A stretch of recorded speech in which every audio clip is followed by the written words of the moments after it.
So far, not many people seem to understand what I'm working towards on this channel. My real, actual goal of what I have achieved for myself already, as I have put this together not just through theory, but through actual lived experience and practice. To understand the internal mechanism that creates the perpetuation of suffering in the sense of scapegoating, but also to help those with other types of trauma. To end suffering caused by scapegoating and shadow projection. And lead others into something beyond dualities, to the point even beyond Buddhism with purity and impurities. And a lot of this led me to dive deep into the psychological dynamics and forces that drove Nazi Germany, the witch hunt, and very many other things that happened people call evil, and the source of this foundational issue.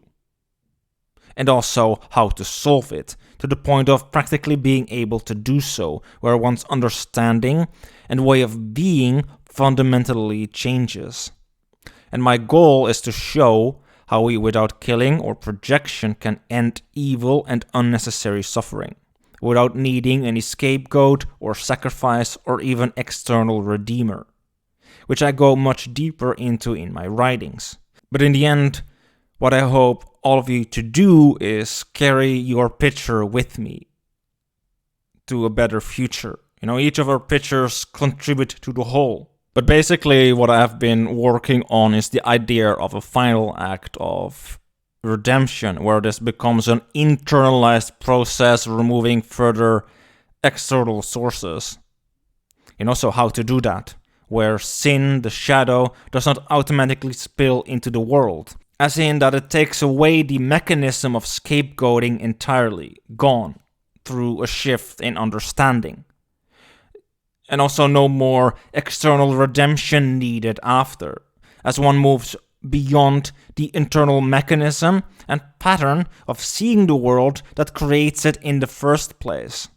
And I've been doing the process myself as well, though I added a lot to Perera's work by figuring out a way to rectify some of the issues she ran into and go a step further than her, as she wanted to make it possible to have people operate within the complex, where I dismantle it entirely.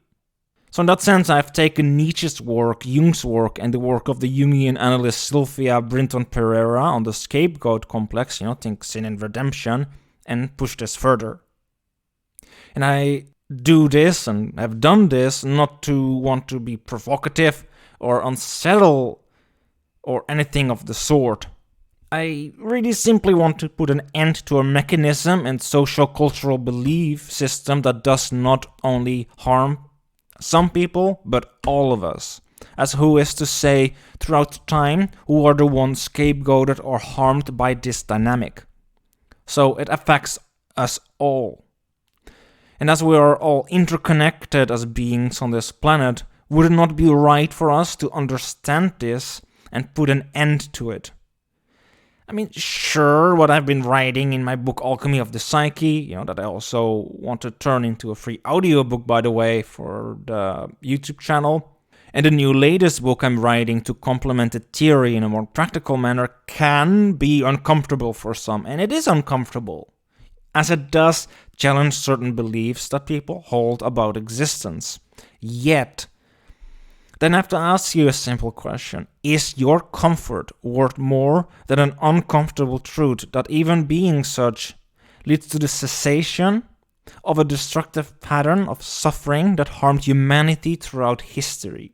Yet, all I can do here is speak my message and hope that those willing to want to see do so.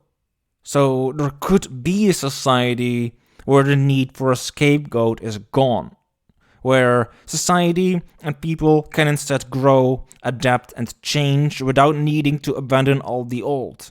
A society based on the eternal truths and norms of existence beyond duality. Or at the very least a community of such, where people can meet each other as humans. Many individuals tend to grapple with the notion that to be spiritually evolved or to connect deeply with others, they must present an idealized version of themselves, which is flawless, composed, and unwavering. This pressure can create feelings of inadequacy and isolation, as few can maintain such a facade consistently. And in reality, this pursuit of perfection, which is also tied to the scapegoat complex as well, can distance us from authentic connection. And weirdly enough, true deep connection between people does not come from some high ideal of trying to act like Christ, but about accepting each other's struggles and imperfections. Because it is by embracing our imperfections that this opens the door to authenticity. Doesn't mean we have to dwell in our suffering or in something being there, but we have to accept that, like, yes, we have this issue, because we have to accept this issue before we can actually grow and heal. Because when we acknowledge our vulnerabilities and struggles, we create a safe space for others to do the same. And this genuine sharing then fosters trust and allows for deeper connections. Which also thus allows for cultivating an attitude of kindness and understanding towards others, transcending judgments. And this can be only done by facing one's own suffering. Acting kind or going out as a goody two-shoes is not cultivating genuine kindness. It's not the spirit of kindness that you're cultivating that way. You're just acting kind. It's not the spirit of kindness. In this acting kind is the rote behavior that one is doing for the mere sake of some norm or rule.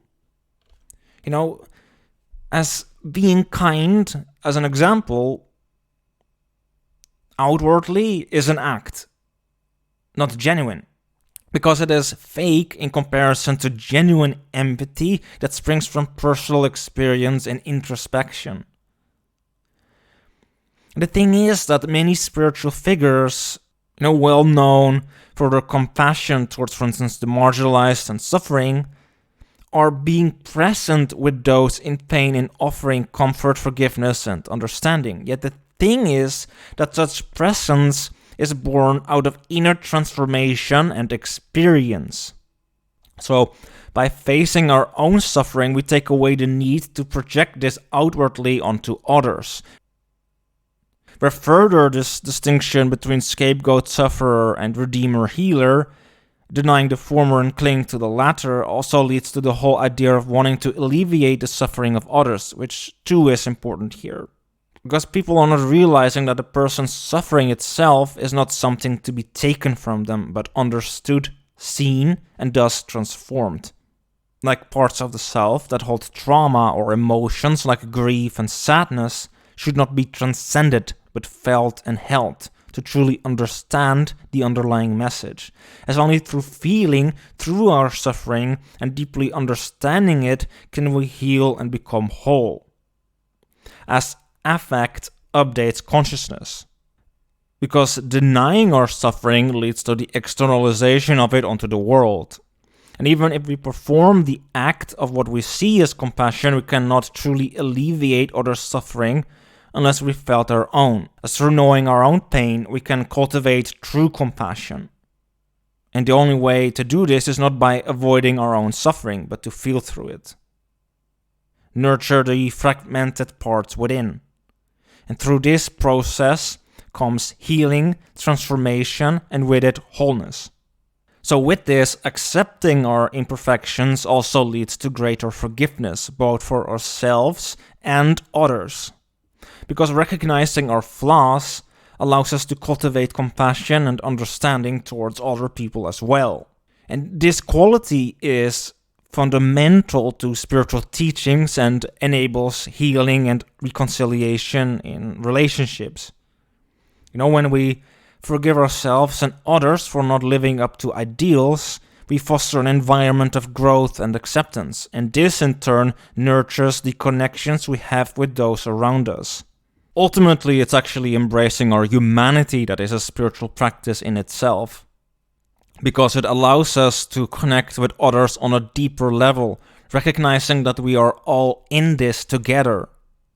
So in a way, to achieve the ideal, you have to do the opposite of what it might make you think you would have to do. In this way, we cultivate the very qualities that resonate with the heart of love and compassion, meaning we actually cultivate the spirit of it. So achieving such ideals is like drawing a bow, like how in the Tao Te Ching it says the Tao of heaven resembles a drawn bow. It brings down the high and exalts the lowly. So just as a bow must be pulled back to launch an arrow forward, we too must embrace our limitations and imperfections to propel ourselves towards a deeper understanding of love and connection. And this paradox basically illustrates that true elevation comes not from striving for unattainable ideals, but from grounding ourselves in our shared humanity. As how harder we push ourselves to act spiritual and act out those ideals, how further we get from embodying those ideals in a genuine sense and achieve real growth. As the pursuit of perfection is in the realm of judgment of self and others, not in the realm of spiritual love and acceptance. So we end up getting all confused about norms and ideals, trying to act them out and enforce them, not seeing how this only reinforces the inner critic and puts us into the realm of chronos, deeper and deeper, the realm of division and separation. Though I do want to highlight regarding acceptance, that acceptance also itself has its limitations, because we have to acknowledge our limitations. That's where boundaries are for, and that's what assertiveness is for. Just to have a good reminder of that as well. But now going deeper into that regarding, the realm of Chronos and all of that, Jungian analyst Perera wrote in her book about the scapegoat complex about the realm of Azazel, which also links to the realm of Chronos in a similar manner. Azazel being he who judges and wants people to achieve unattainable ideals of perfection. And if we do this, we will always judge ourselves and also others, which keeps us trapped in a pseudo-spiritual hamster wheel with razor blades. So the way out of that is to do the opposite of that, by cultivating self-acceptance and compassion for ourselves, for our own flaws, imperfections, and hold space for our own suffering. And this is the very act that leads to profound spiritual growth and to the realm of Dionysus, the kingdom of peace and happiness in the Orphic mysteries. The thing is that ideals and virtues create sin and vices, which if followed as mere acting out dogmas, leads to judgment towards oneself and others when falling short. So, ideals and virtues, while aspirational and often well-intentioned, can create a rigid framework that doesn't account for human imperfection. So when individuals or groups hold these ideals too tightly, they may create a dichotomy between good and bad, leading to judgment and shame for those who fall short. And this pursuit of perfection can result in a cycle of self-judgment, where individuals feel inadequate for not living up to an idealized version of themselves. And when people internalize the idea that they must adhere strictly to certain virtues, it can foster self-criticism. So if they fail to meet these standards, they may thus also project that judgment onto others, scapegoating them for their perceived failings. So my goal with all of this and what I'm doing regarding, everything what I'm doing with the channel and my writings is to go beyond scapegoating and blame culture.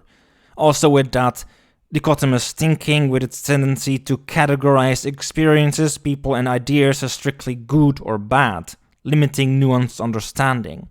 Next to addressing gender roles and identity issues and the mental health crisis, which ties to rigid and outdated notions of gender roles next to mental health issues exacerbated by societal expectations, disconnection, and lack of community support, which also ties into emotional disconnection, loss of community and belonging. Next to our issues with consumerism and materialism, next to order versus chaos dynamics, and environmental and social responsibility. Where finally the disconnection from cultural myths and archetypes that provide meaning and the context for human experience is also, well, one last issue that I tackle as well with my work as well. Because the thing is, a lot of these issues are all interconnected, tied to societal norms, so ideals. And it really comes down in its essence, in its deepest sense, comes down towards kind of like, well, I guess duality itself. So a lot of this also ties into the ideas connected to order as good and chaos as evil. Yet, instead of seeing it as chaos and danger and the scary thing, what it really is a regulating force. You know, the snake does not take away the cattle in myth because women are evil, but because the culture transgressed against the wholeness of the earth. Same with the unconscious too. You know, it sends the metaphorical snake, which can be scary but healing, as a means to update consciousness. It is only the scary snake if our attitude towards this update of consciousness is not correct. Then it can become destructive. You know, if we let that, get out of hand, that kind of behavior, this wrong attitude. Otherwise, if our attitude is correct and we look at it for what it is, an update, we can with that update consciousness and thus society. So to align again with the wholeness of the earth, so basically the divine cosmic order. So then it regulates where we stray from the wholeness of life and thus becomes a force of healing instead. Which is what the sovereignty goddess and the divine feminine in essence does. Which is also why Zeus has the scepter of Nyx but fears her immensely, as he knows he better not transgress against her, as she will take it away. The right to rule and all abundance that comes with it. Because the true power comes from the unconscious, the earth, the goddess. If you're, by the way, interested and want to read much more in depth my thoughts about this and how this mechanism works psychologically and within the culture, and much more in-depth archetypal dynamics, well, I just can't go into all of that now because it's kind of a lot. But I do recommend my book Alchemy of the Psyche, and also please keep an eye out in the community tab for my upcoming book as well. Where for further insights, I also recommend Sylvia Brinton Perera's book on the scapegoat complex and my videos The Abyss Beyond Good and Evil, Project Windhorse A Way Forward Key Archetypal Currents, and Indo-European Roots to Modern Culture Wars for more in-depth information on this issue. And with all of that said, I would like to thank all of you for listening to this video and hopefully see you all when my new series is gonna come out, that is basically the audiobook version of Alchemy of the Psyche. So, yes, see you around and stay curious. I mean it.